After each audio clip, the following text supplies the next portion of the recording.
अभी हम कोकिला वन में हैं और दर्शन कर रहे हैं राधा श्री कोकिला बिहारी जी का दर्शन कर रहे हैं। बहुत ही सुंदर दर्शन देखिए। यहाँ पर भगवान कृष्ण एक कोकिल के रूप में आके आवाज किए थे, जिस आवाज सुन के सारे जावट के वासी आसपास के राधा रानी और सब लोग आनंदित हो गए थे। कितना मधुर आवाज, स्वयं जटिला भी प्रभावित हो गई।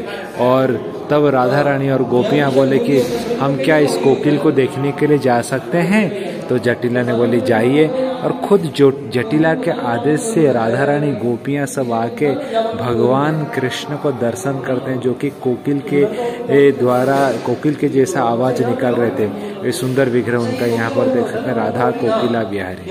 और यहाँ पर देख सकते हैं चतुर नागाजी बाबा भी यहाँ पर रहकर सेवा करते थे। हर रोज गौशाला में उनके गौ माता का सेवा करते थे और उनके सेवा करते करते सर के ऊपर एक बहुत बड़ा मेटल का टोकरी लेते लेते उनका एक बॉयल हो जाता है। तो भगवान कृष्ण खुद आके उनको तो कृष्ण उठा देते थे। तो ये दृश्य कृष्ण खुद अपने हाथों से टोकरी ऊपर उठा के रखते थे। तो उनके जो गुरु देखे कि उनको पता चला कि कितने बड़े महान भक्त हैं, तो उन्होंने बोला कि आप आज से ब्रज के 84 का परिक्रमा कीजिए।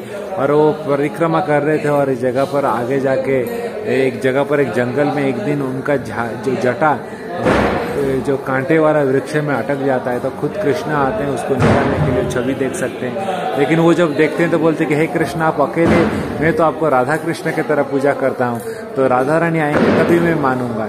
और फिर राधा रानी स्वयं आते हैं, राधा कृष्ण दोनों आके उनके जटा को निकालते हैं झाड़ियों से। तो इनको नागा बाबा भी बोला जाता है। ये सुंदर लीला भी यहाँ उनका पहला रहने का जो जगह है यहाँ था। और यहाँ पर होली भी होता है। तो सुंदर सुंदर प्रकार के लठमार होली का दर्शन देख सकते हैं, किस प्रकार गोपियां लाठी लेके पुरुषों के ऊपर प्रहार करते हैं। ये लठमार होली भी है। ये सब लीला यहाँ पर हुआ था। इसी को हम बोलते हैं कोकिला वन, क्योंकि भगवान कृष्ण ने एक कोकिल की तरह आवाज निकाले थे यहाँ पर, जिसको आकर्षित होके सब गोपियां यहाँ पर आ गए थे। इसलिए इसको कोकिला वन बोल के बोला जाता है। और यहाँ पर पास में शनिदेव का भी मंदिर है और जाके दर्शन आप। यहाँ पर हम दर्शन कर रहे हैं, शनिदेव जी का मंदिर को दर्शन कर रहे हैं। बहुत सुंदर विग्रह है, देखिए यहाँ पर शनिदेव जी का विग्रह यहाँ पर दर्शन कर रहे हैं। लीला इस प्रकार का है कि जब भगवान कृष्ण का जन्म हुआ था तो बहुत सारे देवता आए थे उनको दर्शन करने के लिए। शनिदेव भी आए, तो माता यशोदा ने शनिदेव को दर्शन करने के लिए मना कर दिया। तो शनिदेव बहुत उदास हो गए और शनिदेव यहाँ पर आ गए और दुखित थे। तो तब भगवान कृष्ण ने पर शनिदेव बहुत दुखित होकर यहाँ पर रह जाते हैं। तो कृष्ण भगवान आके उनको मिलते हैं और बोलते, शनिदेव बोलते कि मैं भी तो आपका सेवा कर रहा हूँ, मैं लोगों को अपने कर्म का जो फल उसको देता हूँ। तो बहुत उनका दुखित थे। इसलिए कृष्ण भगवान बोलते कि चिंता मत करो, आपको मैं ब्रज में रहने का वास देता हूँ। जो देवताएं रहते हैं ब्रज में वो दिन में ही आते हैं और रात में चले जाते हैं, लेकिन आप ब्रज में वास कर सकते हैं। एक ही देवता जो कि ब्रज में पूरा वास कर सकते हैं। तो यहाँ पर शनिदेव का वास होता है। और कृष्ण बोलते हैं कि जो भी आपका दर्शन करेंगे उनका सभी कर्मों का फल तो नष्ट हो जाएगा और उसके साथ जो भगवान का भक्ति है वो भी प्राप्त होगा। तो ये स्पेशल है शनिदेव जो ब्रज में आप यहाँ दर्शन। यहाँ पर शनिदेव का हम पूरा नजदीक से दर्शन कर रहे हैं। देखिए शनिदेव यहाँ एक भैंस के ऊपर विराजमान है। शनिदेव चारों तरफ से उनका विग्रह है, यहाँ पर देख सकते हैं। बहुत ही प्राचीन मंदिर है और यहाँ पर लोग बहुत दूर दूर से आते हैं और इनका अभिषेक करते हैं मस्टर्ड ऑयल से। तो ऐसा बना है कि ऊपर से ट्रेंच बना दिया है, देख सकते हैं। तो तीनों जगह से डालेंगे तो ऑयल यहाँ पर आके उनके ऊपर पूरा गिरेगा, ऐसा उन्होंने बनाया है। तो सिस्टम आप देख रहे हैं, तीनों तरफ से एक चैनल बना दिया है ताकि लोग बाहर से ही मस्टर्ड ऑयल को डाल सकें, ताकि भीड़ कम हो। तो डायरेक्ट मस्टर्ड ऑयल उनके ऊपर आ जाएगा। ये देख सकते हैं कैसे बनाया है। यहाँ से तेल डाला तो डायरेक्ट उनके ऊपर जाके तेल जाके चला जाएगा शनिदेव के ऊपर।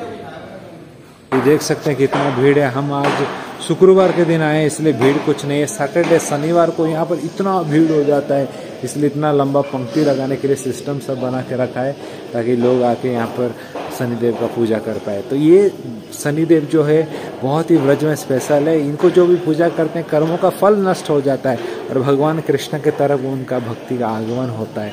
ये इनका यहाँ पर स्पेशलिटी है। तो ये सामने शनिदेव का सामने जो आप देख रहे हैं ये रत्नाकर कुंड है। बोला जाता है कि ये रत्नाकर कुंड में बहुत सारे रत्न का प्राप्त होता था, जिससे जो गोपियां भगवान का श्रृंगार करते थे। ये कुंड भी शनिदेव के मंदिर के बगल में ही आपको दर्शन करने के लिए मिलेगा। शनिदेव के मंदिर के थोड़े आगे आएंगे तो यहाँ पर एक सुंदर सा कुंड आपको देखने को मिल रहा है। ये सूर्य कुंड माना जाता है। सूर्य देव का एक कुंड है, यहाँ पर दर्शन कीजिए। सूर्य कुंड है और यहाँ पर ही बोला गया है कि गोपियां गोपी गीत गाए थे यहाँ पर। जब भगवान रास लीला से पहले भगवान गोपियों से अदृश्य हो गए थे, तो गोपियां कृष्ण को विरह में कृष्ण को स्मरण करते हुए यहाँ पर वो गोपी गीत गाए थे। जो भागवतम के 10वां स्कंद के 31 चैप्टर में जो 19 श्लोक है, उसको यहाँ पर ही गाए थे गोपी गीत।